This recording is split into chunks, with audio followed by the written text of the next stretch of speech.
Bumagsak ang baso ng whiskey mula sa kamay ni Ramon Ilustre, nabasag sa matalim na tunog na sumira sa katahimikan ng malawak at marangyang sala. Hindi siya nagulat. Hindi rin siya kumilos para pulutin ang mga bubog. Sanay na siya sa mga ganitong aksidente sa nakalipas na 2 taon.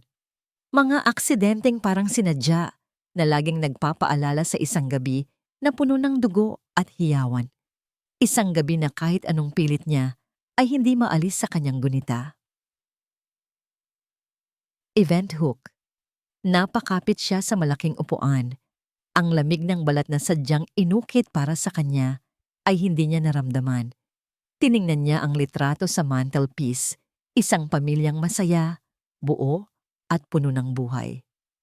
Ang kanyang asawa, si Eliza na may matamis na nangiti at ang kanilang munting anghel, si Maya na kumakaway habang nakasakay sa isang swing. Ngayon, ang litratong iyon ay tila isang sumpa, isang paalala ng kanyang kabiguan, ng kasalanang kinakaladkad niya. Bawat tibok ng puso niya ay isang sampal sa kanyang kaluluwa. Bawat hinga ay amoy ng galit at pagsisisi. Emotional hook. Magaling siyang magtago ng emosyon sa harap ng kanyang mga kasamahan sa kumpanya, sa board of directors na laging nakatitig sa kanya na parang isang estatwa. Ang kanyang kumpanya, ang Illustre Holdings, ay mas matatag ngayon kaysa kailanman. Pero sa likod ng lahat ng iyon, ang kanyang mundo ay gumuho na. Siya ang CEO, ang pinakamakapangyarihang tao sa kanilang industriya, pero sa gabi, isa lang siyang lalaking wasak na pinagmumultuhan ng kanyang nakaraan. Ang tunog ng ulan sa labas ay tila ritmo ng kanyang kalungkutan. Isang gabing umuulan din noon, isang malaking gabi. Hindi niya ito malilimutan. Ang ingay ng makina, ang mabilis na pagmamaneho, ang biglaang paglitaw ng anino, at ang dagundong. Pagkatapos, ang dilim. Ang gabi na yon ay sumira sa kanya at sa lahat ng mga taong kanyang minamahal. At ang lalong masakit, siya ang may kasalanan. Kinabukasan, maaga siyang bumangon. O mas tamang sabihin na hindi na talaga siya natulog.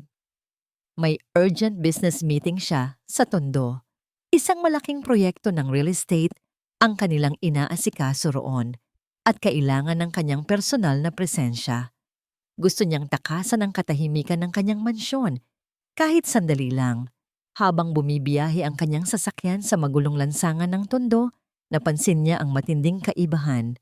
Ang buhay doon ay masalimuot, magulo, at tila walang katapusan ang pagpupunyagi. Mga gusgusing bata ang nagkalat, naghahanap ng makakain, o naglalaro sa maruruming kalsada. Tumigil ang sasakyan niya sa harap ng isang construction site. Bumaba siya, sinundan ng kanyang bodyguard na si Mang Ben, isang dating sundalo na laging alerto. Naglalakad sila sa gilid ng kalsada patungo sa meeting place nang mapansin niya ang isang grupo ng mga bata na nagkakagulo. May 2 bata na pinagkakaguluhan, isang babae, marahil nasa 9 na taong gulang, at isang lalaki na mas bata pa. Ang babae ay matapang na nakaharang, pinoprotektahan ng kanyang kapatid mula sa mga mas nakatatandang bata na tila nananakit sa kanila. May hawak ang batang babae na isang maliit na plastic bag at hinahablot ito ng isang batang lalaki na may tatsulok na peklat sa kilay. "Huwag kayong mangialam," sigaw ng batang babae. Ang boses ay manipis, ngunit puno ng galit at takot. Ang kanyang mukha ay marumi, ang buhok ay magulo, ngunit ang kanyang mga mata, ang mga matang iyon, ay nagtataglay ng kakaibang tapang. Kitang-kita ang takot niya para sa kanyang kapatid, ngunit hindi siya sumusuko. Naramdaman ni Ramon ang isang kurot sa kanyang dibdib, isang kakaibang pakiramdam, hindi awa, kundi isang koneksyon. Ang tapang ng batang babae ay nagpaalala sa kanya kay Eliza, ang kanyang asawa, na laging matapang sa kabila ng lahat. Ang batang lalaki naman ay nakakapit sa likod ng kanyang ate, tahimik lang. Ngunit nakita ni Ramon ang mabilis na paggalaw ng kamay ng batang lalaki. May inilalagay siya sa bulsa ng kanyang short, mabilis at palihim. Tila may mahalagang bagay siyang itinago. Tila, sa kabila ng kanyang kabataan at tahimik na personalidad, ay matalas ang pag-iisip nito. Hoy Lira, ibigay mo na yan. Kailangan natin ng pera. Sigaw ng batang may peklat. Kung hindi, isusumbong ko kayo kay Tatay Lucio. Natigilan si Ramon. Tatay Lucio. Kilala niya ang pangalang iyon. Isang kilalang leader ng sindikato sa lugar na gumagamit ng mga bata sa kanyang iligal na gawain. Kumulo ang kanyang dugo. Nakatayo lang siya roon, pinagmamasdan ng eksena. Hindi niya maintindihan kung bakit hindi siya makakilos. Ang kanyang utak ay nagsasabing umalis. Huwag makialam. Ngunit ang kanyang puso, ang bahaging akala niya'y patay na, ay tila sumisigaw. Ibalik mo sa akin yan. Kay Jomar yan. Sigaw ni Lira, pilit na inaabot ang plastic bag. Napansin ni Ramon na hindi pera ang laman niyon, kundi mga gamot. Gamot para sa kapatid niya. Sa loob ng ilang saglit, nasaksihan niya ang pagtulak ng batang may peklat kay Lira. Natumba ang bata. Ngunit agad itong bumangon, hinila si Jomar palayo.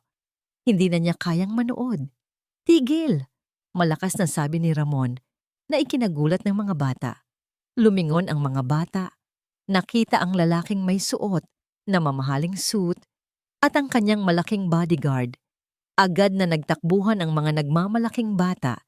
Iniwan si Lira at Jomar na nakatayo. Nakatingin sa kanya ng may takot at pagtataka. Lumapit si Ramon sa dalawang bata. Okay lang ba kayo? Tanong niya. Ang kanyang boses ay mas malambot kaysa sa inaasahan niya. Si Lira ay yumuko. Hinila si Jomar palapit sa kanya. Ayos lang kami, sir. Mahina niyang sabi. Hindi tumitingin sa mata ni Ramon. Ang kanyang mga mata ay nanatili sa Mang Ben.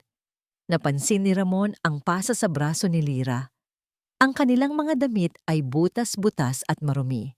Ang kanilang mga mukha ay payat. Lumalabas ang bawat buto sa kanilang mukha. Sino ang Tatay Lucio? Tanong niya. Nag-aalangan si Lira, ngunit sumagot din. Siya po ang nag-aalaga sa amin. Pinapahanap po kami ng mga bote at papel para ibenta. Minsan, pinapapunta kami sa mga bahay para magbenta ng kung ano-ano. Ginagamit kayo? Tanong ni Ramon. Ang galit ay unti-unting lumalabas sa kanyang boses. Tumango si Lira. Pero kailangan po namin para sa gamot ni Jomar. Tiningnan ni Ramon si Jomar. Ang batang lalaki ay may maputlang kulay. Ang mga mata ay malaki, ngunit malungkot. Hawak niya ang isang bote ng gamot. Ang sakit. Ang kirot na yon ay bumalik. Mas matindi kaysa sa iniisip niya. Isang kirot na nagpapaalala sa kanyang sariling anak, si Maya, na minsan ding may sakit. Hindi niya alam kung anong puwersa ang nagtulak sa kanya, ngunit alam niyang hindi na siya makakabalik sa dating Ramon Ilustre. Hindi niya kayang iwan ang dalawang batang ito sa ganoong kalagayan. Mang Ben, sabi niya, ang kanyang boses ay malakas at puno ng awtoridad. Dalhin mo sila sa akin ngayon din. Nagulat si Mang Ben. Pero Sir Ramon, paano po ang meeting? Kansilahin. Wala na akong pakialam sa meeting na yan. Ang mahalaga ngayon ay ang dalawang batang ito. Lumingon si Ramon kay Lira at Jomar. Ang kanilang mga mata ay nagtatanong, puno ng pagtataka at takot. Ang kanyang desisyon ay boka-boka, hindi pinag-isipan. Pero sa kauna-unahang pagkakataon, sa loob ng 2 taon, naramdaman niya ang isang bagay maliban sa kalungkutan at galit. Isang pag-asa. O marahil, isang pagkakataon upang makabawi sa kanyang mga kasalanan. Sumama kayo sa akin, sabi niya kay Lira. Ang kanyang boses ay malumanay. Dadalahin ko kayo sa isang lugar kung saan kayo ay ligtas, kung saan hindi na kayo kailangan pang matakot. Hindi kumilos si Lira. Ang kanyang mga mata ay nagdududa. Hinawakan niya ng mahigpit ang kamay ni Jomar. Bakit po, sir?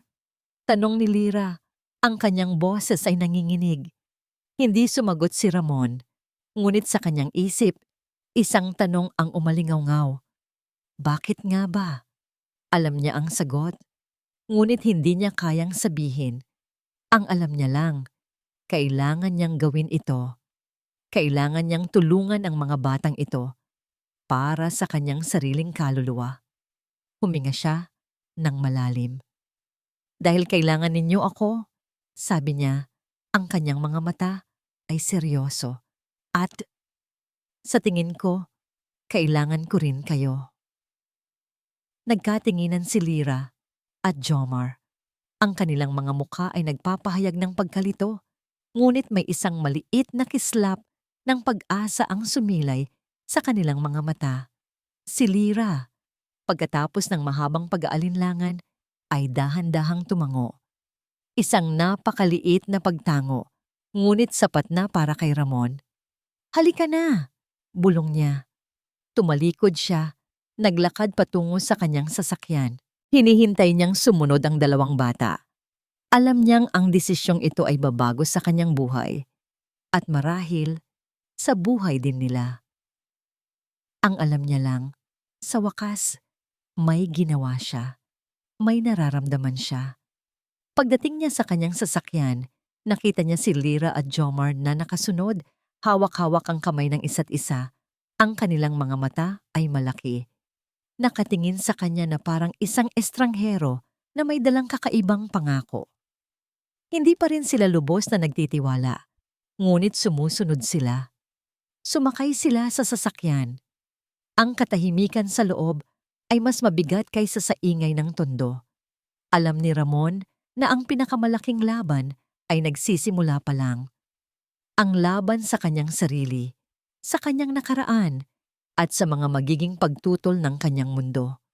Bumukas ang malaking gate ng Illustre Mansion.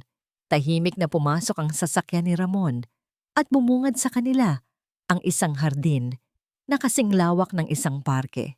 Sinalubong sila ng air-conditioned na lamig ng malaking bahay na sumalubong din sa kanilang mga balat na sanay sa init at alikabok ng tondo. Nakababa sila mula sa sasakyan. Nag-aalangang bumaba si Lyra at Jomar, ang kanilang mga mata ay malaki. Nakatingin sa paligid na parang nasa ibang planeta. Ang bawat sulok ng mansyon ay tila naglalabas ng isang aura ng karangyaan na hindi nila maintindihan. Ang malalaking bintana, ang mga mamahaling kurtina, ang kinang ng sahig na gawa sa marmol, lahat ay bago at nakakatakot sa kanila. Sundan ninyo ako, sabi ni Ramon. Ang kanyang boses ay malumanay. Naglakad siya patungo sa loob, habang si Lyra at Jomar ay sumusunod sa likod niya. Hawak-hawak ang kamay ng isa't isa, tila mga ligaw na ibon na nakapasok sa isang gintong hawla. Sinalubong sila ni Manang Elena, ang kanilang matapat na mayordoma, sa loob ng mahabang panahon. Ang mukha ni Manang Elena ay nagpapahayag ng pagkabigla at pagtataka. Sir Ramon, sino po sila? Tanong niya. Ang kanyang mga mata ay nakatitig kina Lyra at Jomar, na nakasuot pa rin ng maruruming damit. Sila si Lyra at Jomar, Manang Elena. Pagpapakilala ni Ramon, ang kanyang tinig ay matatag. Dito na sila titira simula ngayon. Halos mahulog ang panyo sa kamay ni Manang Elena. Pero sir, sa bahay na ito, sino po ang mga magulang nila? Ang kanyang tono ay puno ng pag-aalala at pagtataka. Wala na silang magulang, Manang, sagot ni Ramon, nakaramdam ng kurot sa dibdib. At ngayon, ako na ang bahala sa kanila. Ihanda mo ang guest room at ipaayos ang kanilang mga gamit. Kumuha ka rin ng bagong damit para sa kanila. Kailangan nilang magpahinga at kumain. Nag-aalangan si Manang Elena, ngunit sumunod din. Alam niya ang personalidad ni Ramon. Kapag nagdesisyon ito, mahirap nang baguhin. Ngunit ang desisyong ito ay iba. Ramon, anong ibig sabihin nito?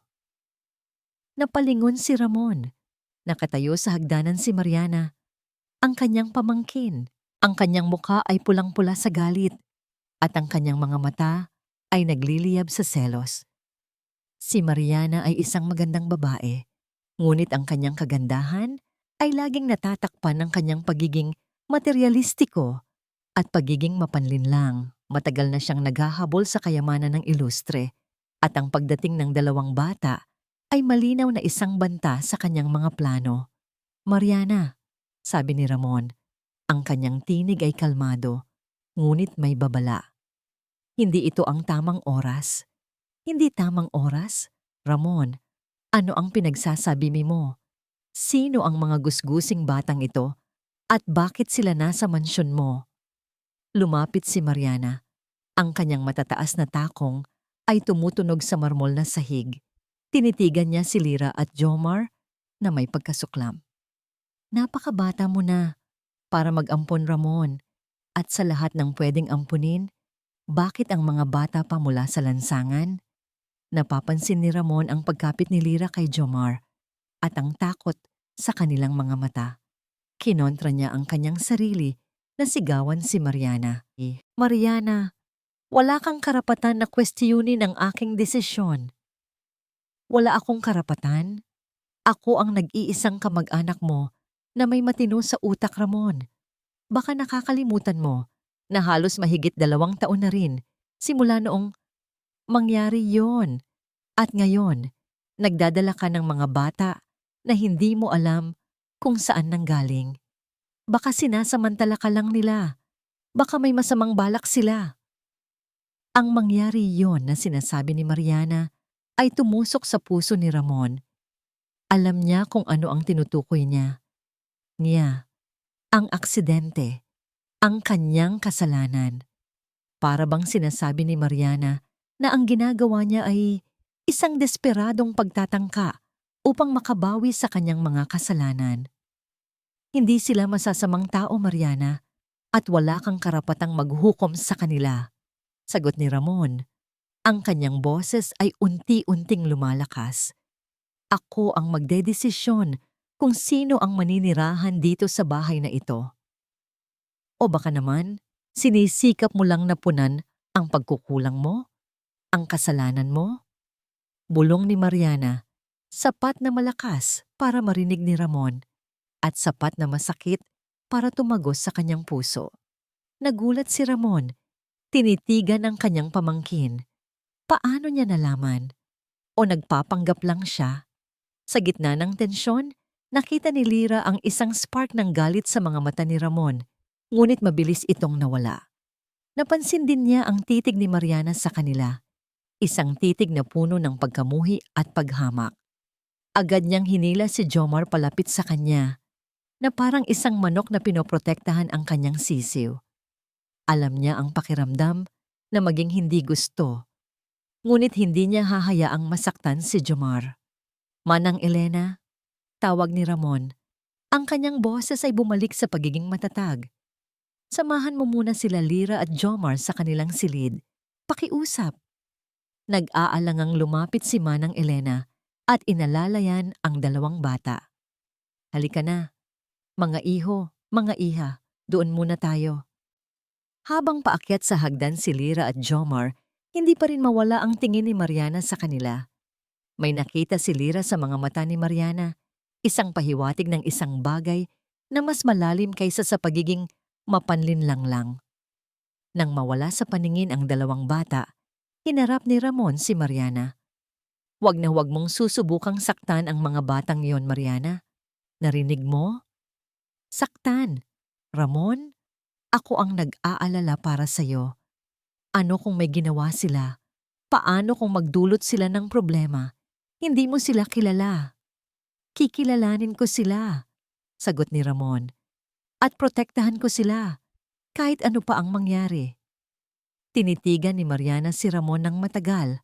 Ang kanyang muka ay puno ng pagkabigo at galit. Kung ganoon, Ramon, bahala ka sa buhay mo, pero tandaan mo ang sinasabi ko. Hindi magtatagal, pagsisisihan mo ang desisyon mo, at kapag nangyari yon, huwag kang lalapit sa akin. Tumalikod si Mariana at mabilis na lumabas ng mansyon. Ang tunog ng kanyang takong ay tila isang kampana ng babala. Napabuntong hininga si Ramon. Ang mansyon ay tahimik na naman. Ngunit ang katahimikan na yon ay mas mabigat ngayon, puno ng hindi pagkakaunawaan at galit. Lumapit siya sa malaking bintana, tiningnan ang papalubog na araw. Naramdaman niya ang matinding pagod, ngunit mayroon ding kakaibang lakas na nagtutulak sa kanya. Tiningnan niya ang direksyon kung saan umalis si Mariana at sa kauna-unahang pagkakataon, naramdaman niya ang isang matinding babala. Jomar, Lira, bulong niya sa sarili. Ligtas kayo dito. Poprotektahan ko kayo. Ngunit sa kanyang isip, nagtanong siya, hanggang kailan? Hanggang kailan ko kayang itago ang nakaraan mula sa inyo? Sa labas ng gate ng Illustre Mansion, nakaupo si Mariana sa kanyang sasakyan. Dinukot niya ang kanyang cellphone at idinial ang isang numero. Ang kanyang muka ay puno ng panlilinlang at tuso. Kailangan nating alamin ang lahat tungkol sa dalawang batang yan, sabi niya sa kausap, lalo na ang kanilang mga magulang. At ang anumang koneksyon nila sa aksidente ni Ramon, nginisihan niya, hindi ko hahayaang sirain nila ang aking kinabukasan. Malamig ang sahig sa ilalim ng mga paa ni Lira, pero mas malamig pa ang naramdaman niya sa tiyan. Ang laki ng kwartong ito. Hindi niya akalaing may ganitong kalaking bahay. Hindi ito tulad ng maliit na barong-barong nila noon sa Tondo, kung saan halos magkadikit-dikit na ang lahat ng gamit at kailangan nilang matulog na magkatabi sa isang banig. Dito napakalaki ng kama. Ang lambot. Pakiramdam niya ay lumulutang siya. Pero kahit gaano pa kaganda ang kama, hindi siya makatulog ng maayos. Paulit-ulit sa isip niya ang mukha ng ginang na may pulang labi, si Mariana. Ang tingin nito na puno ng pagkamuhi, ang mga salitang sinabi nito tungkol sa kanila. Hindi pa rin siya makapaniwala na bigla na lang silang narito, sa isang lugar na parang panaginip. Pero panaginip din ba ang pakiramdam na may nagbabanta sa kanila? Kahit dito, pinilit niyang ipikit ang mata, pero sa bawat pagpikit, nakikita niya ang mukha ni Mang Ramon, ang kanyang mga mata. Malalim, malungkot, pero may kung anong init din na naramdaman niya nang magsalita ito. Ligtas kayo dito. Poprotektahan ko kayo. Poprotektahan? Isang salita na matagal na niyang hindi narinig. Siya ang laging nagpoprotekta kay Jomar. Siya ang laging kailangang maging matatag. Kinabukasan, maaga silang ginising ni Manang Elena. May bago silang damit, malinis at presko. Medyo malaki, pero masarap sa pakiramdam. At ang bango ng sabon at tela ay ibang-iba sa amoy ng alikabok at usok na kinasanayan nila. Pagbaba nila sa dining area, nandoon na si Mang Ramon, nagbabasa ng dyaryo. Nilapag ni Manang Elena ang napakaraming pagkain sa mesa. Fried rice, itlog, tocino, at may hot chocolate pa. Hindi niya matandaan kung kailan sila huling nakakain ng ganito karaming pagkain.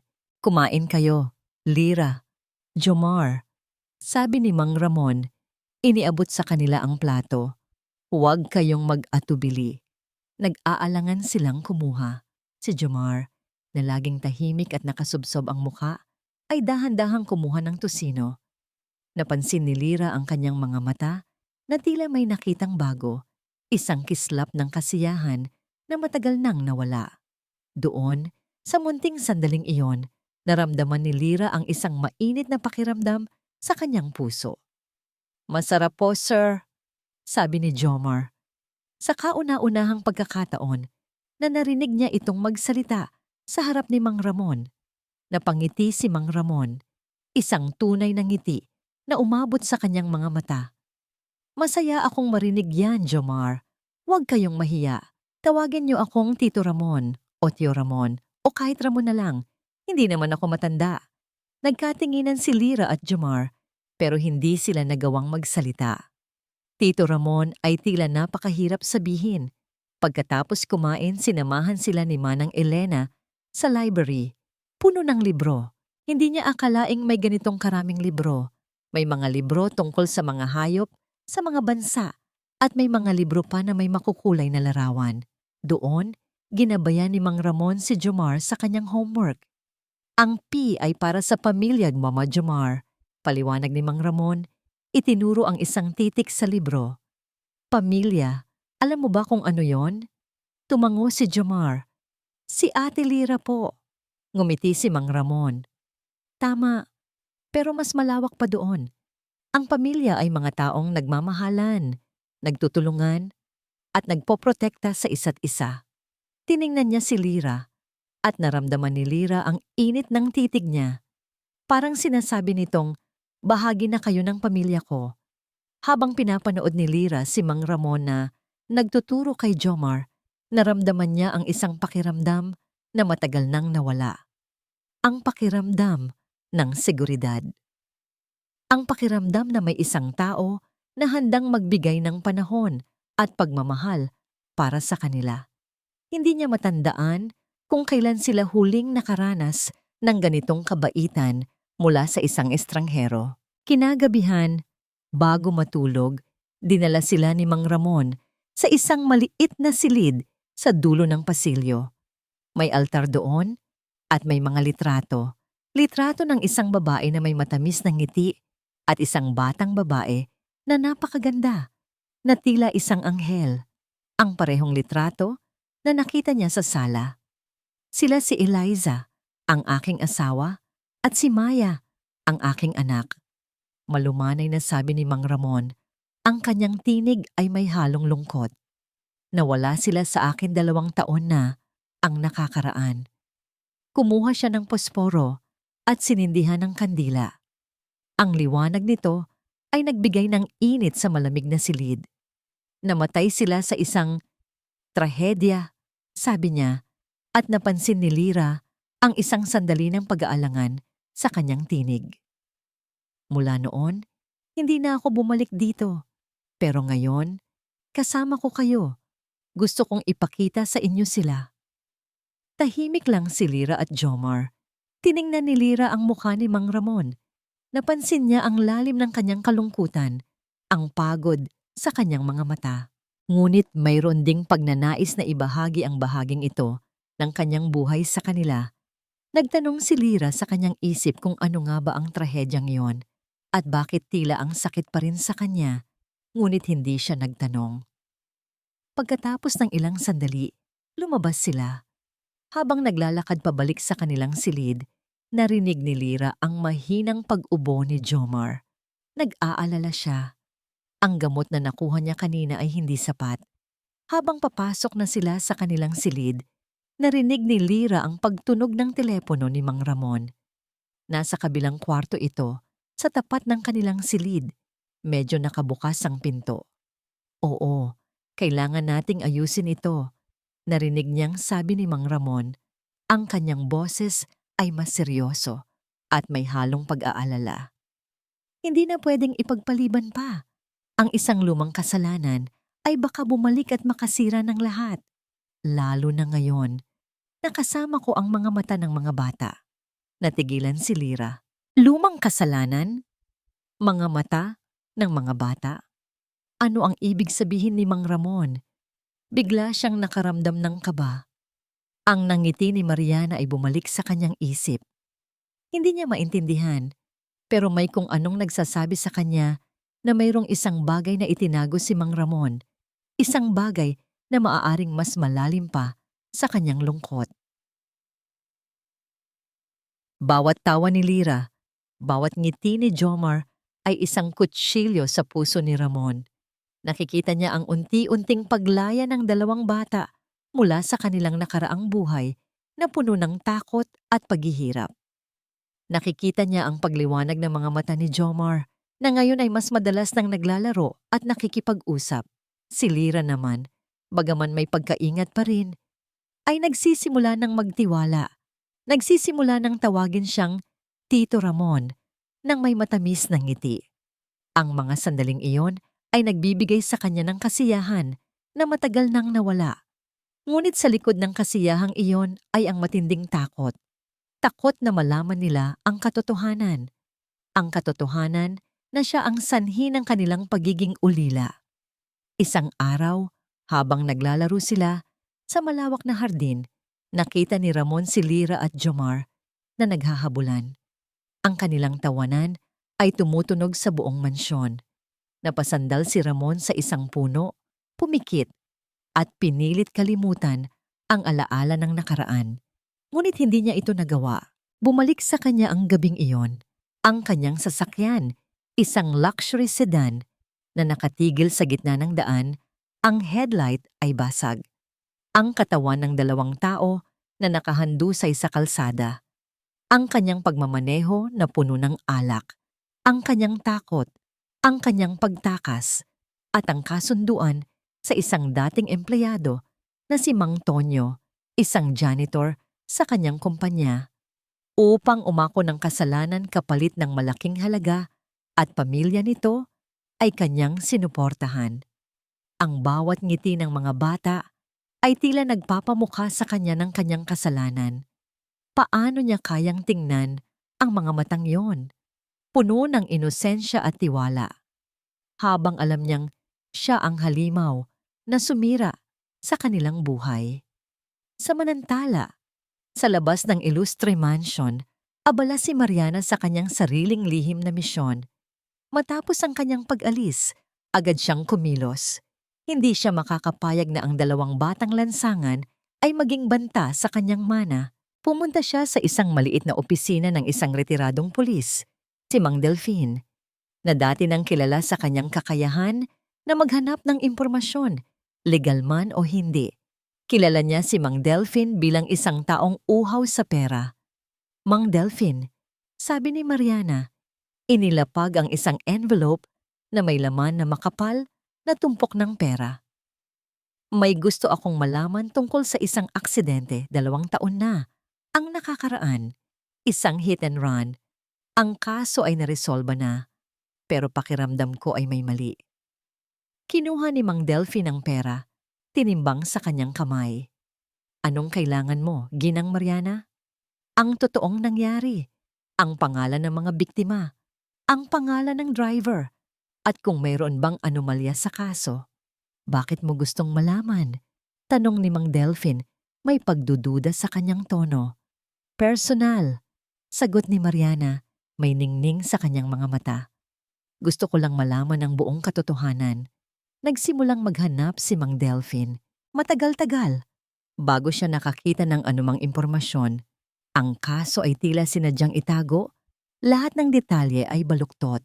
Ngunit sa kanyang determinasyon at sa dagdag na bayad mula kay Mariana, nakita niya ang isang lumang report. Isang report na hindi na irehistro. Sa report na yon, may pangalan ng isang babae at lalaki, ang mga magulang nina, Lira at Jomar.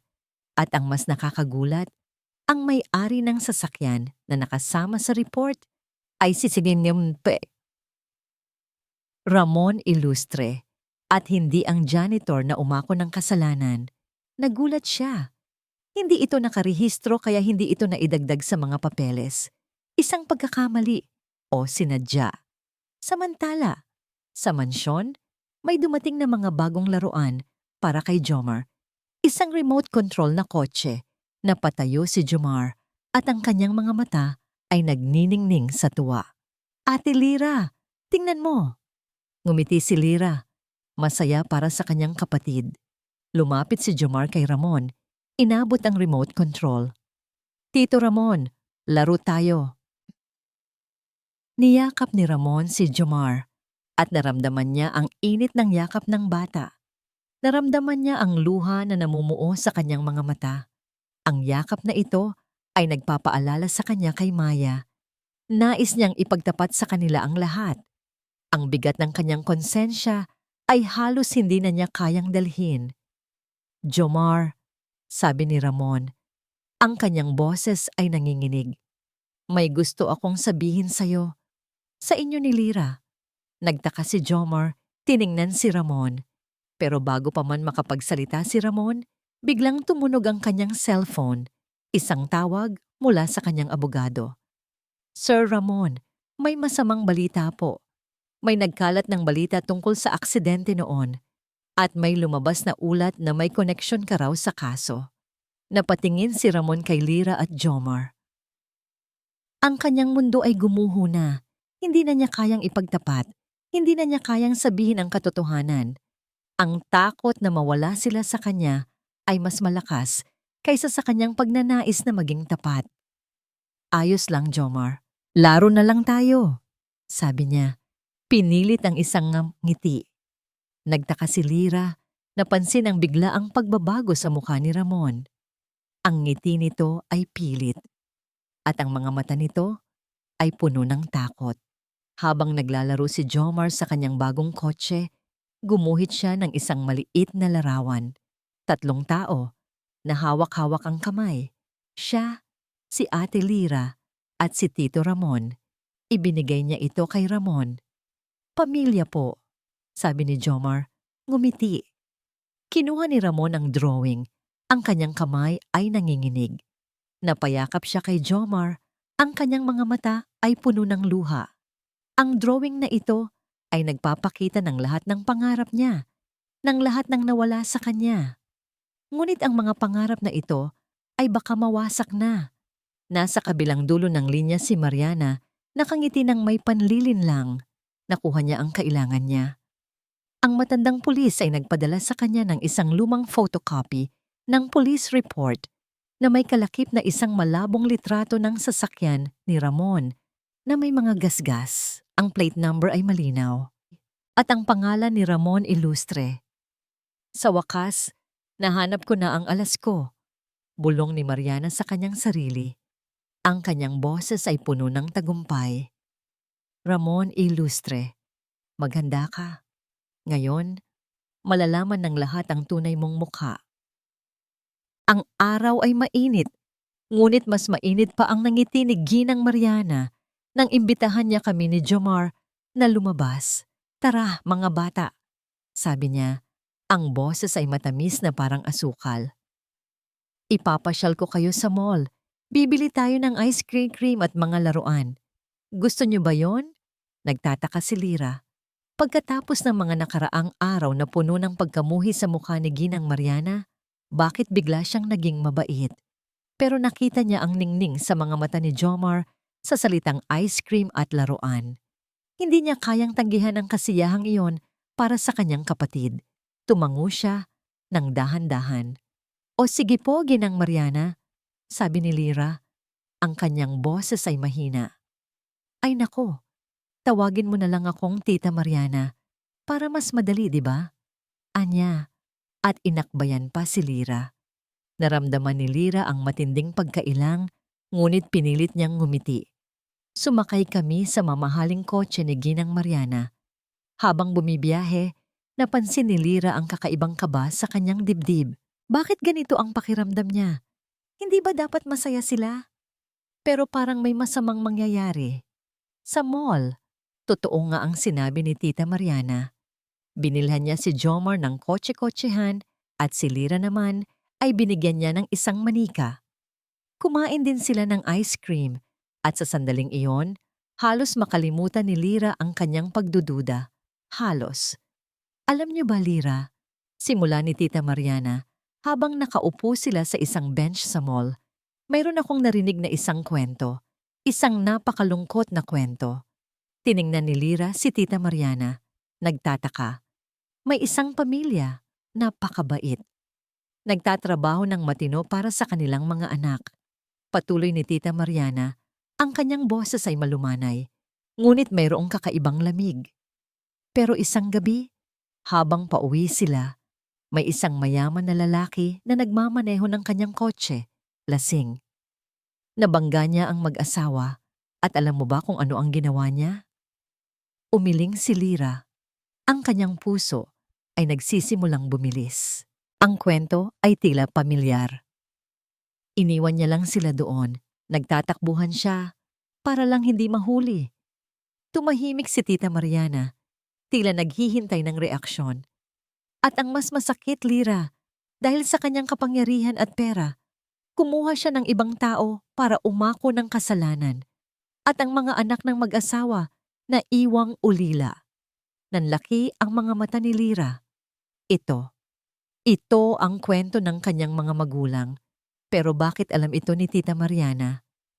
Pero ang mas masakit, Lyra, sabi ni Tita Mariana, at hinawakan ang kamay ni Lyra, ang kanyang mga mata ay puno ng pakikiramay na halos hindi nakakumbinsi. Ang taong iyon, kilala mo, kilala ninyo ni Jomar. Naguluhan si Lyra. Sino po? Dahan-dahang kinuha ni Tita Mariana ang kanyang cellphone. May ipinakita siyang litrato. Isang malabong litrato ng isang sasakyang na bangga na may plaka. At ang sasakyang yon, pamilyar. Ang sasakyan na ito, Lyra, anya, ang kanyang boses ay tila bumubulong ng lason. Ito ang sasakyan ni Ramon Ilustre, ang Tito Ramon ninyo. Nabasag ang mundo ni Lyra. Ang ingay ng mall, ang mga tawanan ng mga tao, ang mga kulay ng mga tindahan, lahat ay tila nawala. Ang tanging naririnig niya ay ang pagtibok ng kanyang puso at ang mga salita ni Tita Mariana. Hindi lang yan, Lyra, sabi ni Tita Mariana, at may pinatugtog sa kanyang cellphone, isang recording, isang boses ng isang matandang lalaki na nanginginig, na nagsasabi, "Oo, si Sir Ramon Ilustre ang nagmamaneho. Pinabayaran niya lang ako para umako ng kasalanan." Parang may bumagsak sa kanyang ulo. Ang kanyang tenga ay umugong. Ang mga luha ay nagsisimulang umagos sa kanyang mga mata. Hindi. Hindi ito totoo. Hindi si Tito Ramon. Hindi ang taong nagpakita ng kabaitan sa kanila. Ang taong unti-unting pinupuno ang butas sa kanilang mga puso. Hindi totoo yan, sigaw ni Lyra. Halos hindi marinig. Nagsisinungaling kayo. Bakit naman ako magsisinungaling, Lyra? Sabi ni Tita Mariana. Ang kanyang mukha ay walang emosyon. Sinasabi ko lang ang katotohanan. Ang katotohanan na matagal nang itinago sa inyo. Ang taong kinikilala ninyong ama, siya ang pumatay sa inyong mga magulang at nagtago at sinamantala ang kahirapan ng iba para itago ang kanyang kasalanan. Natumba si Lyra sa upuan. Ang kanyang mundo ay umikot. Si Jomar, na nakikita ang pag-iyak ng kanyang ate, ay yumakap sa kanya, natatakot. Ate, anong nangyari? Siya ang pumatay kay Papa at Mama. Jomar, bulong ni Lyra. Ang kanyang boses ay punong-puno ng galit at sakit. Si Tito Ramon, siya ang halimaw na sumira sa buhay natin. Niyakap ni Lyra si Jomar nang mahigpit. Ang kanyang mga mata ay nanlilisik sa galit. Ang lahat ng kabaitan ni Mang Ramon, ang lahat ng ngiti niya, ang lahat ng yakap, lahat ay tila isang malaking kasinungalingan. Isang malaking panlilinlang, hindi siya makapaniwala. Ang tao na unti-unting gumagaling sa kanyang sugatan na puso. Siya rin ang nagdulot ng pinakamalaking sugat sa kanyang buhay. Halika na, Jomar, sabi ni Lyra, tumayo. Ang kanyang mga kamay ay nanginginig. Aalis na tayo. Pero saan tayo pupunta, ate? Tanong ni Jomar, umiiyak na. Malayo kay Ramon, sagot ni Lyra. Ang kanyang mga mata ay tuyo na, puno ng desisyon. Hindi na tayo mananatili sa bahay ng halimaw na yon. Hindi na niya pinansin si Tita Mariana na nakangiti ng may tagumpay. Tumakbo si Lyra, bitbit si Jomar, palabas ng mall. Ang kanyang puso ay puno ng sakit at puot. Pagdating nila sa Ilustre Mansion, dire-diretso si Lyra sa kanilang kwarto. Mabilis niyang kinuha ang kanyang mga damit. Ang mga damit ni Jomar. Hindi niya kinuha ang mga laruan o ang mga bagong gamit na binili ni Mang Ramon. Ayaw niya ng kahit anong nagpapaalala sa kanya ng taong iyon. Ate, saan tayo pupunta? Tanong ni Jomar, natatakot. Sa malayo, Jomar, sagot ni Lyra. Ang kanyang boses ay matigas. Sa lugar na walang sinungaling, sa lugar na ligtas tayo sa kanya. Habang nagmamadali siyang mag-impake, nakita niya ang isang ballpen at isang maliit na papel sa bedside table. Kinuha niya ito. Sa ilalim ng kanyang matinding galit at sakit, isinulat niya ang mga salita na alam niyang magpapahirap kay Ramon. Hindi ka na namin ama. Isang halimaw ka. Hinding-hindi ka namin mapapatawad. Inilagay niya ang papel sa mesa ni Ramon sa sala, sa tabi ng litrato ng kanyang namatay na pamilya. Tiningnan niya ang litrato at naramdaman niya ang matinding galit. Ang taong ito, na nagpapanggap na nagdadalamhati, siya pala ang dahilan ng kanilang sakit. Niyakap ni Lyra si Jomar ng mahigpit at lumabas sila ng mansyon, pinalipas ang matataas na bakod at ang malawak na gate. Sa bawat hakbang, naramdaman niya ang matinding sakit. Pero mayroon ding determinasyon. Hindi na sila babalik. Hindi na sila magtitiwala. Bumalik si Ramon sa kanyang mansyon, pagod at balisa pagkatapos ng mahabang araw sa opisina na puno ng mga tanong mula sa media tungkol sa mga usap-usapan. Gusto lang niyang makauwi, makita sina Lyra at Jomar at kalimutan ang ingay ng mundo. Ang bawat hakbang niya patungo sa pintuan ay puno ng pag-asa na sana'y mayroong naghihintay sa kanya sa loob. Ngunit ang mansyon ay tahimik, kakaibang tahimik. Hindi niya narinig ang ingay ng paglalaro ni Jomar o ang mahinang tunog ng pagbabasa ni Lyra. Lyra? Jomar? Tawag niya. Ang kanyang boses ay tila nawawala sa malawak na espasyo. Walang sumagot. Nagsimulang kumalat ang kaba sa kanyang dibdib. Sumilip siya sa kusina, sa sala, sa hardin. Wala. Tiningnan niya ang mga kwarto ng mga bata na kanina lang ay puno ng buhay. Ang mga laruan ni Jomar ay nasa sahig, ngunit tila hindi nagalaw. Ang mga aklat ni Lyra ay nakabukas sa mesa, ngunit walang bakas ng nagbabasa. Nagmamadali siyang bumalik sa sala. Doon, sa kanyang mesa, sa tabi ng litrato ng kanyang namatay na pamilya, ay may isang maliit na papel. Ang kanyang puso ay kumalabog ng napakabilis.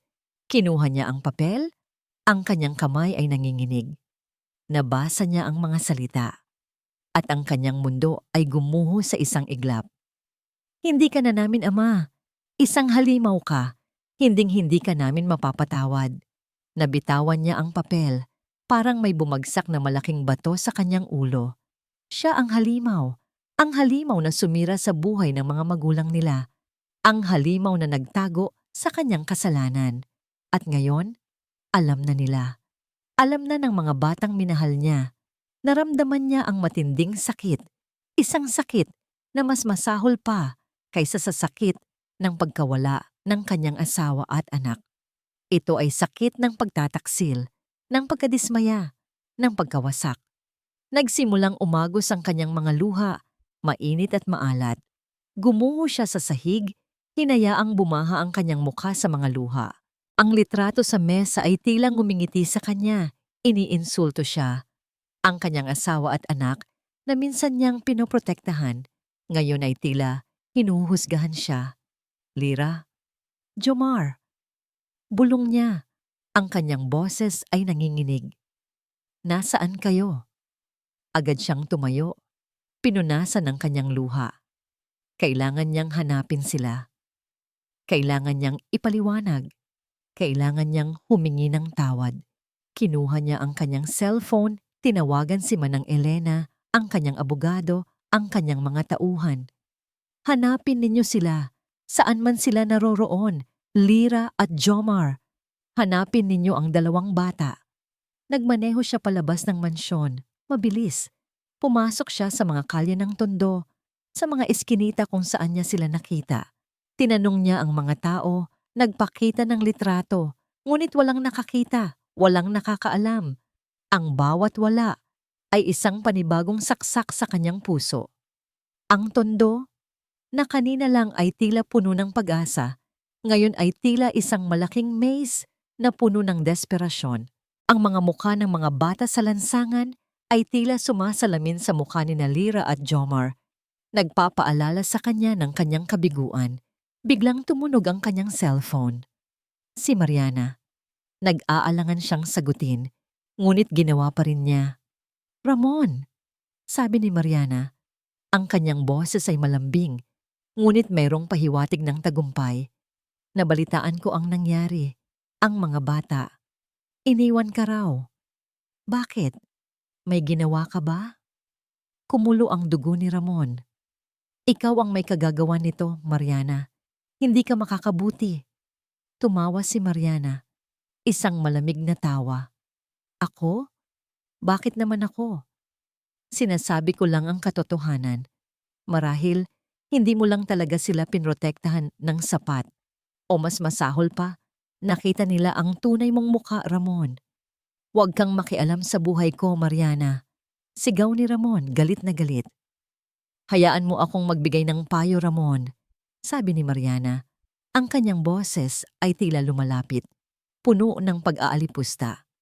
Kalimutan mo na ang mga batang yon. Sila ay mga batang lansangan. Hindi sila nabibilang dito. Maghanap ka na lang ng iba. O mas mabuti pa, mag-isa ka na lang. Sanay ka naman, di ba?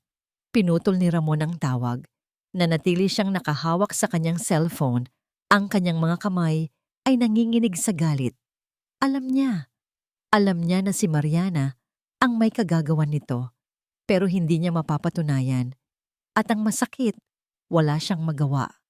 Bumalik siya sa mansion na ngayon ay mas tahimik pa kaysa kanina.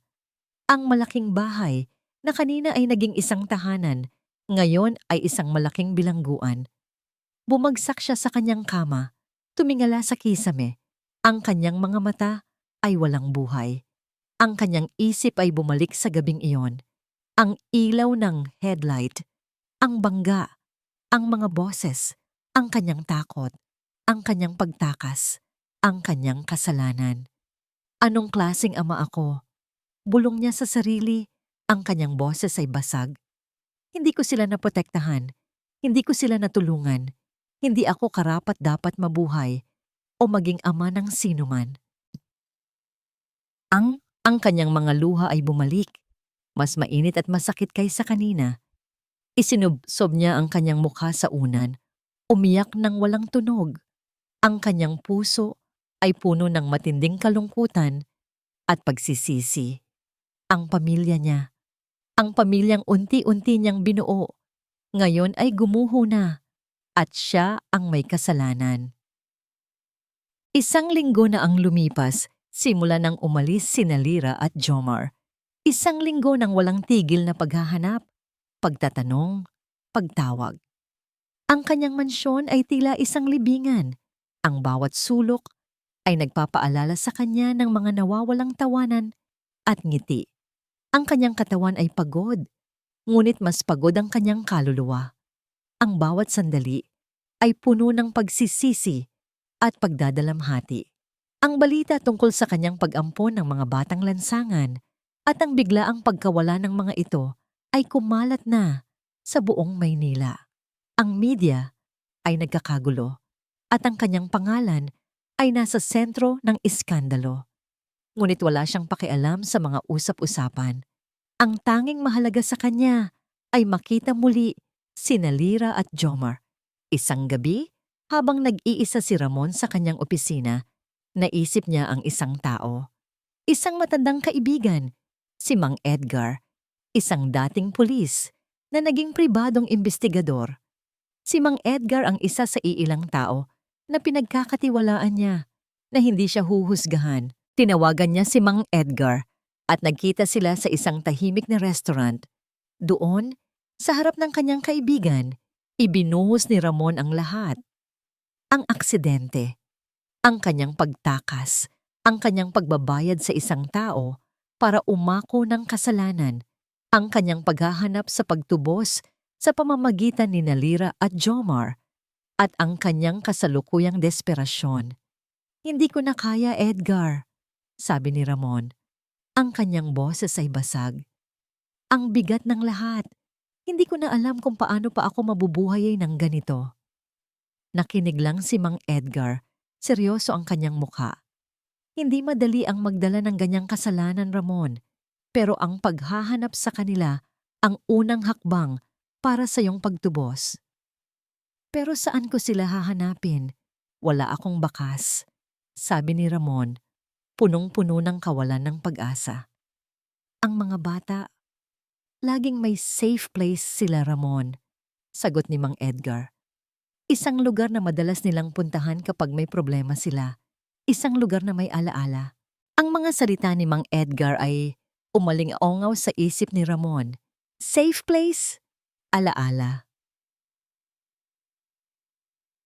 Piova, Jomar. Nakatago sina Lira at Jomar sa isang lumang simbahan sa Bulacan. Isang maliit na simbahan na tila nalimutan na ng panahon, malayo sa ingay ng syudad. Ang simbahan na ito ay ang safe place nila noong nabubuhay pa ang kanilang mga magulang. Dito sila madalas magpunta, maglaro at mangarap. Nakatago sila sa likod ng altar, nakayakap si Jomar kay Lira. Malamig ang hangin at ang kanyang tiyan ay kumakalam sa gutom. Umiiyak si Ate Lira sa tabi niya. Sobra siyang nalulungkot. Nais niyang gawin ang isang bagay. Nais niyang tulungan si Ate Lira. Naalala ni Jomar ang sinabi ng kanyang mama noon. Jomar, kapag nawawala ka o kapag kailangan mo ng tulong, iwan mo ang iyong paboritong kotse-kotsehan sa pinakamalapit na puno na pamilyar ka. Tandaan mo yan, anak. Ang kanyang paboritong kotse-kotsehan, ang binigay ni Tito Ramon. Naramdaman ni Jomar ang kanyang bulsa. Nandoon pa. Sa gitna ng pagmamadali nilang umalis, naisipan niya itago iyon. Nilingon niya ang isang bintana ng simbahan na basag. Nakita niya ang isang lumang puno ng mangga sa labas. Ito ang puno na nilalaruan nila noon kasama ang kanilang mga magulang. At minsan ay naglalaro din sila doon kasama si Tito Ramon. Dahan-dahan, habang natutulog si Lira sa kanyang tabi, gumapang si Jomar palabas ng simbahan. Lumapit siya sa puno at doon, sa ilalim ng ugat ng puno, inilagay niya ang kanyang paboritong kotse-kotsehan. Isang tahimik na pag-asa na sana'y mayroong makakita. Isang tahimik na hiling na sana'y mayroong makahanap sa kanila. POV, Ramon Ilustre. Pagkatapos ng kanilang pag-uusap ni Mang Edgar, bumalik si Ramon sa mansyon. Walang humpay pa rin ang kanyang paghahanap. Habang naglalakad siya sa hardin, malapit sa kanyang paboritong puno, napansin niya ang isang bagay. Isang maliit na kotse-kotsehan, nakatago sa ilalim ng ugat ng puno ng mangga. Kumunot ang kanyang noo. Ang kotse-kotsehan ni Jomar. Ang kotse na binigay niya dito. Ano ang ginagawa nito rito? Biglang nagkaroon ng eureka moment si Ramon. Ang alaala. Ang kwento na minsan ay sinabi sa kanya ng nanay ni Lira at Jomar. Ang safe place nila sa Bulacan, isang lumang simbahan at ang puno ng mangga na madalas nilang gamiting meeting point ng kanyang pamilya. Ang kotse-kotsehan ni Jomar ay hindi aksidente. Ito ay isang senyales, isang hiling, isang pag-asa. Nanlaki ang mga mata ni Ramon. Bulacan, ang lumang simbahan, ang puno ng mangga. Hindi na siya nag-aksaya ng panahon. Sumakay siya sa kanyang sasakyan at pinaharurot patungo sa Bulacan. Ang kanyang puso ay puno ng pag-asa at takot. Pag-asa na makita sila. Takot na hindi na sila patawarin. Ang gabi ay madilim. Ang ulan ay nagsimulang bumagsak.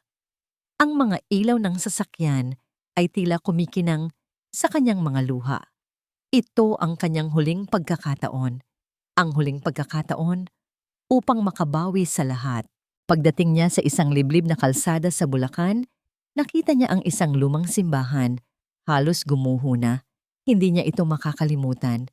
Ito ang simbahan sa mga kwento ng nanay ni Lira at Jomar. Pumarada siya sa gilid at lumabas ng sasakyan. Ang ulan ay malakas, ngunit hindi niya ito pinansin. Naglakad siya patungo sa simbahan. Ang kanyang puso ay kumalabog ng napakabilis. Sa pamamagitan ng isang basag na bintana, sumilip siya. At doon, sa loob ng lumang simbahan, nakita niya sila. Si Lira, nakayakap kay Jomar, na nakaupo sa sahig. Tahimik silang nakatago sa dilim. Si Lira ay mahinang kumakanta upang patahanin si Jomar. Ang kanilang mga muka ay payat at ang kanilang mga mata ay malungkot. Napatigil si Ramon, hindi siya makagalaw. Sa wakas, nakita niya sila. Ngunit paano niya sila haharapin? Anong sasabihin niya? Malamig ang sahig sa ilalim ni Lira. Ang gutom ay kumakalam na sa kanyang tiyan at ang lamig ng hangin ay tumatagos sa kanyang buto. Lumipas na ang ilang araw simula nang sila ay tumakas mula kay Ramon. Wala silang sapat na pera, wala silang tirahan. Ang tanging silungan nila ay ang lumang simbahang ito, ang lugar na madalas nilang puntahan kasama ang kanilang mga magulang noon. Dito, pakiramdam niya ay mas malapit sila sa alaala ng kanyang mama at papa. Niyakap niya si Jomar ng mahigpit na nanginginig sa ginaw. Ang kanyang kapatid ay laging tahimik, ngunit alam niyang takot na takot ito. Pinilit niyang kantahan si Jomar ng isang lumang lullaby na itinuro ng kanilang mama. Ang kanyang boses ay nanginginig, halos hindi marinig. Biglang may narinig siyang yabag. Napatingin siya sa pintuan ng simbahan. May isang anino na lumilitaw mula sa dilim. Napakapit siya kay Jomar. Ang kanyang puso ay kumalabog ng napakabilis. Sino yan? Lumakad ang anino at nang tamaan ito ng bahagyang liwanag mula sa labas, nanlaki ang mga mata ni Lyra. Si Ramon Ilustre. Ang taong pinagmumultuhan ng kanyang mga panaginip at nagpapatak ng galit sa kanyang puso. Lumapit si Ramon at nang makalapit siya sa kanila, lumuhod siya. Ang kanyang mamahaling suit ay basang-basa, ang kanyang buhok ay gulo-gulo, at ang kanyang mukha ay puno ng luha. Ngunit ang pinakanakapagtataka ay ang kanyang mga mata, puno ng sakit at pagsisisi. Lyra, Jomar, nanginginig ang kanyang boses. Patawarin ninyo ako. Umusal si Lyra ng paghamak. Patawarin? Pagkatapos ng lahat ng ginawa mo, ikaw ang pumatay sa aming mga magulang. Ikaw ang nagtago sa kasalanan mo. Tapos ngayon, hihingi ka ng tawad. Umiling si Ramon at mas lalo pang umagos ang kanyang mga luha. Alam kong hindi ko na kayang punan ang kasalanan ko. Hindi ko kayang ibalik ang mga magulang ninyo. Ako ang may kasalanan. Ako ang duwag na tumakas. Ako ang pumayag na umako ng kasalanan ang ibang tao. Tiningnan ni Lyra si Ramon. Ang kanyang puso ay puno ng matinding galit. Ang mga salitang ito ay kumpirmasyon ng lahat ng sinabi ni Mariana. Ngunit ang paraan ng pagkasabi niya nito, ang sakit sa kanyang boses ay tila totoo. Nang mangyari ang aksidente, lasing ako. Takot na takot ako. Patuloy ni Ramon, ang kanyang boses ay halos pabulong. Kaya ako tumakas, pero hindi ko alam kung sino ang nabangga ko. At nang malaman ko, sobrang bigat ng konsensya ko. Kaya kahit papaano, sinubukan kong makabawi. Tahimik akong nagbigay ng donasyon sa mga ampunan, sa mga pamilyang nawalan ng mahal sa buhay.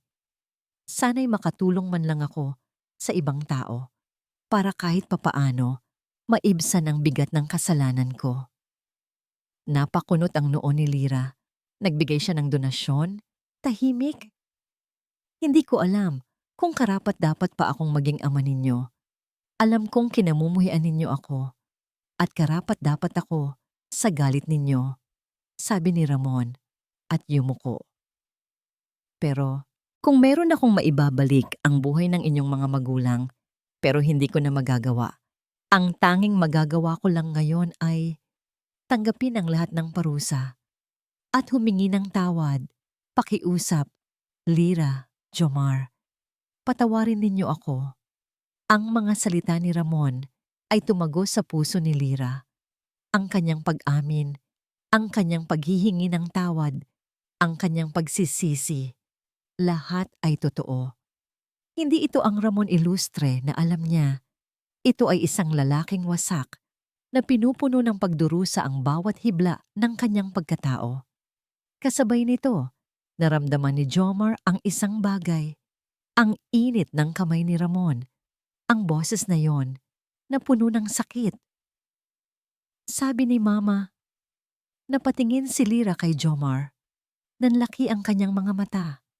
Si Jomar, nagsasalita siya. Sa kauna-unahang pagkakataon, simula nang magkasama sila ni Ramon, nagsalita si Jomar. Sabi ni Mama, yung nagkamali, kung marunong magbago, pwede pa rin maging pamilya natin, ate. Sabi ni Jomar, ang kanyang boses ay mahina, ngunit malinaw. Ang mga mata niya ay nakatitig kay Ramon, ngunit walang galit, tanging inosensya. Napatulala si Lira.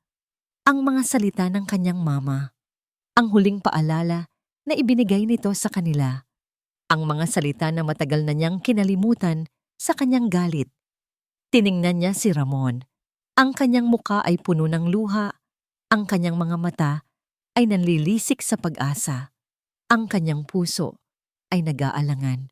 Dapat ba siyang magpatawad? Dapat ba siyang magtiwala muli sa taong ito na sumira sa kanilang buhay? Ngunit ang mga salita ni Jomar, ang ngiti ng kanyang mama, ay umalingaw-ngaw sa kanyang isip. Ang pagpapatawad ay hindi para sa taong nagkamali, kundi para sa taong nagpapatawad upang makalaya sa bigat ng galit. Dahan-dahang itinaas ni Lira ang kanyang kamay. Ang kanyang kamay ay nanginginig. Inilapat niya ito sa balikat ni Ramon. Naramdaman niya ang init ng kanyang balat, ang tunay na sakit sa kanyang pagkatao. "Patawarin ka namin, Papa," bulong ni Lira. Ang kanyang boses ay basag sa pag-iyak. Ang salitang Papa ay lumabas mula sa kanyang bibig na puno ng pag-asa. "Sana totoo ka na ngayon." Huminga si Ramon ng malalim at niyakap niya silang dalawa ng mahigpit. "Salamat. Salamat mga anak. Salamat." Ang tatlo ay magkayakap sa loob ng lumang simbahan. Ang liwanag ng papalubog na araw ay tumatagos sa basag na bintana, nagbibigay ng kakaibang ganda sa sandaling iyon ng pagpapatawad. Ang pag-iyak ni Ramon ay puno ng laya, ng pagtubos. Ang pag-iyak ni Lira ay puno ng pagpapatawad, ng pag-asa. Ngunit sa labas ng simbahan, sa likod ng isang sirang pader, nakatayo si Mariana. Ang kanyang mukha ay namumula sa galit at ang kanyang mga mata ay nanlilisik sa puot. Hindi siya makapaniwala sa nakita niya. Ang kanyang plano ay nasira. Hindi siya makakapayag na mangyari ito. Ang pagbabalik sa Illustre Mansion ay iba na ngayon. Hindi na ito isang malaking bahay na puno ng takot at pagdududa, kundi isang lugar kung saan nagsisimulang umusbong ang pag-asa at pagpapatawad. Ang mga dingding na dating tila malamig, ngayon ay tila yumayakap sa amin. Mas madalas nang nakikipag-usap si Ramon sa amin. Hindi na Tito Ramon ang tawag niya sa kanya, kundi Papa. Sa tuwing lumalabas ang salitang yon sa kanyang bibig, pakiramdam niya ay may gumagaling na bahagi sa kanyang puso. Isang gabi, habang nagkakape si Papa Ramon sa hardin, lumapit si Lira. "Papa," sabi niya, "pwede ko po bang ikwento sa inyo si Mama at Papa?" Ngumiti si Ramon. Isang ngiti na ngayon ay may tunay na init. "Oo naman, anak. Gustong-gusto kong marinig." Ikunuwento ni Lira ang tungkol sa kanyang mga magulang. Ang kanilang pagmamahalan, ang kanilang pagpupunyagi upang itaguyod sila ni Jomar, ang kanilang mga pangarap. Nakinig si Ramon ng buong atensyon. Ang kanyang mga mata ay puno ng lungkot at pag-unawa. Sa bawat kwento, naramdaman ni Lira ang unti-unting pagtanggap sa kanyang sakit. Kwento din si Ramon. Ngayon, hindi na niya itinago ang kanyang sarili. Ikinuwento niya ang tungkol kay Eliza at Maya, ang kanyang namatay na asawa at anak. Ikinuwento niya ang kanyang kalungkutan, ang kanyang pakikipaglaban sa kanyang sarili. At sa bawat kwento, naramdaman ni Lira ang koneksyon. Hindi na siya nag-iisa sa kanyang sakit. Si Jomar naman, mas naging masigla. Mas madalas na siyang naglalaro at nakikipag-usap. Naglalaro siya ng basketball sa likod bahay kasama si Papa Ramon at tumatawa ng malakas. Ang kanyang mga mata ay nagniningning sa tuwa. Nakita niya ang isang totoong pamilya na nabubuo, hindi sa dugo, kundi sa pagmamahalan at pagpapatawad. Ngunit ang kapayapaang ito ay hindi nagtagal. Hindi nagtagal at dumating ang bagyo. Isang umaga, habang nag-aalmusal sila, biglang sumabog ang balita sa TV. Isang headline ang nakasulat, "Bilyonaryong ilustre, sangkot sa cover-up ng hit and run, pinagmulan ng mga batang ampunan, kinuwestiyon." Nanlaki ang mga mata ni Lira. Ang kanilang mga litrato, kasama si Ramon, ay ipinapakita sa telebisyon. Ang mga lumang ulat tungkol sa aksidente, kasama ang litrato ng sasakyan ni Ramon, ay ipinapakita. Ang mga pahayag mula sa mga taong malapit ay naglalabas ng mga kasinungalingan. Sinasabing ginagamit lang daw ni Ramon ang mga bata para sa kanyang imahe. Nagsimulang magulo ang lahat. Ang mga tawag mula sa media ay walang tigil. Ang mga reporters ay nagkukumpulan sa labas ng Illustre Mansion. "Mariana," bulong ni Ramon. Ang kanyang mukha ay puno ng galit. Alam niyang ito ang gawa ng kanyang pamangkin. Hindi siya makakapayag na sirain ni Mariana ang pag-asa nilang makabuo ng isang pamilya. Agad na kumilos si Ramon. Tinawagan niya ang kanyang abogado at inutusan ng kanyang mga tauhan na mag-imbestiga sa mga pinagmulan ng mga balitang ito. Ngunit ang tanging makakapagpabago ng opinyon ng publiko ay ang katotohanan. At ang katotohanan yon ay kailangan nilang sabihin. "Papa," sabi ni Lira, ang kanyang boses ay matatag. "Kailangan kong magsalita." Nagulat si Ramon. "Pero Lira, delikado. Baka masaktan ka lang." "Hindi po," sagot ni Lira. Ang kanyang mga mata ay puno ng determinasyon. "Kung hindi po tayo magsasalita, mananaig po ang kasinungalingan. Kami po ni Jomar ang nakakaalam ng totoo. At kung hindi po tayo tatayo para sa katotohanan, sino po ang gagawa?" Lumabas si Ramon, Lira at Jomar sa harap ng media. Ang mga flash ng camera ay kumikinang at ang mga boses ng mga reporters ay nagkakagulo. Kinuha ni Ramon ang mikropono. "Alam kong marami kayong tanong at alam kong marami kayong naririnig na mga balita. Ngunit ang totoo ay hindi ang lahat ng nakikita ninyo." Pagkatapos, lumapit si Lira sa mikropono. Ang kanyang boses ay nanginginig sa una, ngunit unti-unting lumakas. Ikinuwento niya ang buong katotohanan, mula sa gabing nakita niya si Ramon sa tondo hanggang sa pag-amin nito sa simbahan.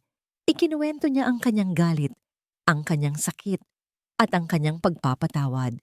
Ikinuwento niya ang tungkol sa mga donasyon ni Ramon sa mga ampunan, ang kanyang mga tahimik na pagtatangka upang makabawi. "Hindi po perpekto si Papa Ramon," sabi ni Lira. Ang kanyang mga mata ay puno ng pagmamahal. "May malaki po siyang kasalanan, ngunit nagbago po siya. Pinili po niya na maging mabuti at pinili po namin na patawarin siya dahil naniniwala po kami na ang pamilya ay hindi lang sa dugo. Nasa puso po ito, nasa pagmamahalan at pagpapatawad." Si Jomar, sa tabi niya, ay humawak sa kanyang kamay.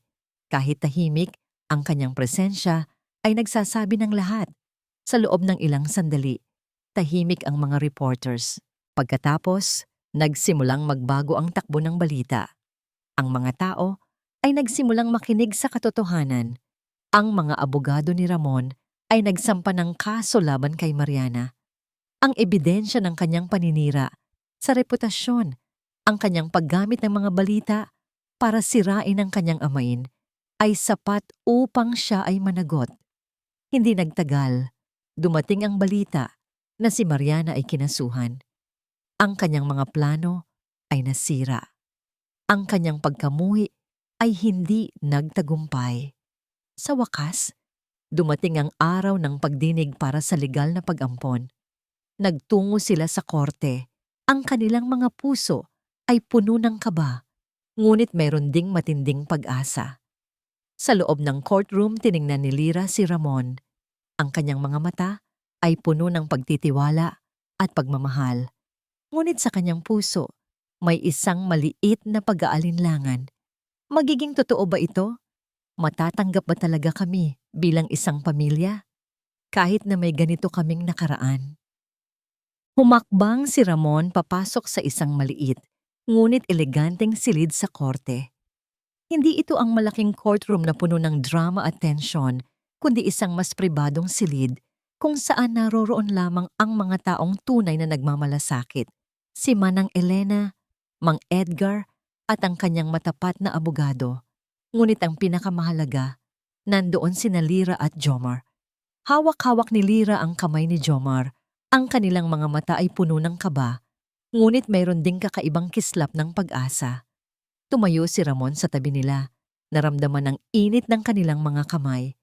Sa wakas, dumating na ang araw na ito, ang araw na matagal niyang pinangarap, ngunit hindi niya inakala na mangyayari pa.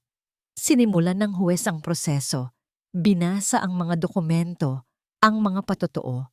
Ang bawat salita ay tila tumatagos sa puso ni Ramon, nagpapaalala sa kanya ng lahat ng pinagdaanan nila. Ang kanyang kasalanan, ang kanyang pagdurusa, ang pagpapatawad nina Lyra at Jomar. Nang tawagin ang kanilang mga pangalan, humakbang sila sa harap ng huwes. Tiningnan ni Ramon si Lyra at nakita niya ang isang matamis na ngiti sa labi ng dalaga. Si Jomar naman, masigla na ngayon, ay nakatingala kay Ramon. Ang kanyang mga mata ay nagniningning. Sa bisa ng kapangyarihan na ipinagkaloob sa akin, sabi ng huwes, ang kanyang boses ay matatag at malinaw. Aking idinedeklara na kayo, Ramon Ilustre, ay opisyal ng magiging ama ni Lyra at Jomar Ilustre. Bumalik ang lahat sa kanya, ang sakit, ang takot, ang pagsisisi, at ngayon, ang matinding kaligayahan. Naramdaman niya ang init ng luha na dumadaloy sa kanyang pisngi. Mga anak ko. Bulong niya, niyakap silang dalawa ng mahigpit. Salamat. Maraming salamat sa inyo. Yumakap din si Lyra at Jomar sa kanya. Ang init ng kanilang yakap ay nagpapaalala sa kanya na ang pamilya ay hindi lang sa dugo, kundi sa pagmamahalan, pagpapatawad at pagtanggap. Niyakap niya si Jomar ng mas mahigpit. Anak, poprotektahan ko kayo. Hinding-hindi ko na kayo iiwan. POV, Lyra. Naramdaman ni Lyra ang mainit na yakap ni Papa Ramon. Ang kanyang mga luha ay umagos, hindi sa lungkot, kundi sa matinding kaligayahan. Ito ang pamilyang matagal na niyang hinahanap. Isang pamilya na binuo mula sa sakit, ngunit pinagbuklod ng pag-ibig at pagpapatawad. Tiningnan niya si Jomar. Ngumiti ang kanyang kapatid, isang tunay at masayang nangiti na matagal nang nawala sa kanyang mukha. Hawak ni Jomar ang isang maliit na larawan na iginuhit niya. 3 tao, magkahawak kamay, sa ilalim ng araw, ang kanilang pamilya. Pagkatapos ng seremonya, nagpunta sila sa Manila Bay. Nandoon pa rin ang araw, papalubog na, at ang kalangitan ay puno ng makukulay na kulay. Ang simoy ng hangin ay presko, at ang tunog ng alon ay nagbibigay ng kapayapaan sa kanyang kaluluwa. Nakatayo sila sa buhangin, si Papa Ramon sa gitna, hawak ang kanilang mga kamay. Si Jomar, na ngayon ay mas madalas nang nagsasalita, ay nagsimulang magkwento tungkol sa isang alitap-tap na nakita niya. Ngumiti si Lyra at hinigpitan ang hawak sa kamay ni Papa Ramon. Tiningnan ni Ramon ang kanyang 2 anak. Ang kanyang mukha ay puno ng kapayapaan at pasasalamat. Ang kanyang mga mata, na dating puno ng lungkot at pagsisisi, ngayon ay nagniningning sa pag-asa. Natagpuan niya ang kanyang pagtubos, natagpuan niya ang kahulugan ng kanyang buhay, at natagpuan niya ang isang pamilya. Ang kanilang pamilya ay hindi perpekto. Mayroon silang mga sugat, mga alaala, at isang nakaraan na hindi nila makakalimutan. Ngunit ang mga sugat na yon ay naghilom. Ang mga alaala ay naging aral, at ang nakaraan ay naging tulay sa isang mas magandang kinabukasan. Ngayon, sila ay isang pamilya, binuo sa pagmamahalan, pagpapatawad, at pag-asa. Isang patunay na kahit mula sa pinakamalalim na sakit, maaaring umusbong ang pinakamalakas na pag-ibig. Naglakad sila sa gilid ng dagat, papalayo sa papalubog na araw. Ang kanilang mga anino ay mahaba, nagkukwento ng isang bagong simula, isang bagong kabanata. Ang bawat hakbang ay puno ng pangako. Ang hangin ng Manila Bay ay tila bumubulong, nagdadala ng sariwang simoy ng isang bagong buhay. Hindi perpekto ang aming pamilya, ngunit ito ay buo. Dahil ang pag-ibig at pagpapatawad ang tunay na nagbubuklod sa amin.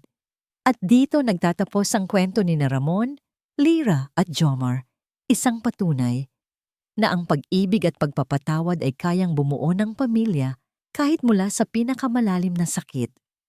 Sa lahat ng aming minamahal na tagapakinig, mula sa kaibuturan ng aming puso, isang taos-pusong pasasalamat ang aming inihahandog. Salamat sa inyong pagsubaybay sa bawat kabanata, sa bawat luhang pumatak, at sa bawat ngiting sumilay habang isinusulat namin ang kwentong ito. Hindi madali ang paglalakbay na ito ng pagsulat, puno ng hamon, ngunit higit sa lahat, puno ng pagmamahal para sa mga karakter na ito na tila naging bahagi na ng aming buhay. Sa pamamagitan ni na Ramon, Lyra at Jomar, nais naming ipaalala sa inyo na ang pag-ibig ay hindi laging perpekto. Ito ay puno ng pagkakamali, pagsubok, at mga desisyon na minsan ay mahirap tanggapin. Ngunit sa huli, ang pagpapatawad, ang pag-unawa, at ang pananampalataya sa kakayahan ng isang tao na magbago ang tunay na nagpapatibay sa anumang relasyon. Naway nahanap ninyo ang inspirasyon at pag-asa sa kanilang kwento na ang pamilya ay hindi lamang binubuo ng dugo, kundi ng mga puso na handang magmahal at magpatawad. Inaanyayahan namin kayo na ibahagi ang inyong mga saloobin at damdamin. Ano ang naramdaman ninyo habang sumusubaybay? Anong aral ang inyong napulot? Ang inyong mga komento ay mahalaga para sa amin. Muli, maraming salamat sa inyong pagmamahal at suporta.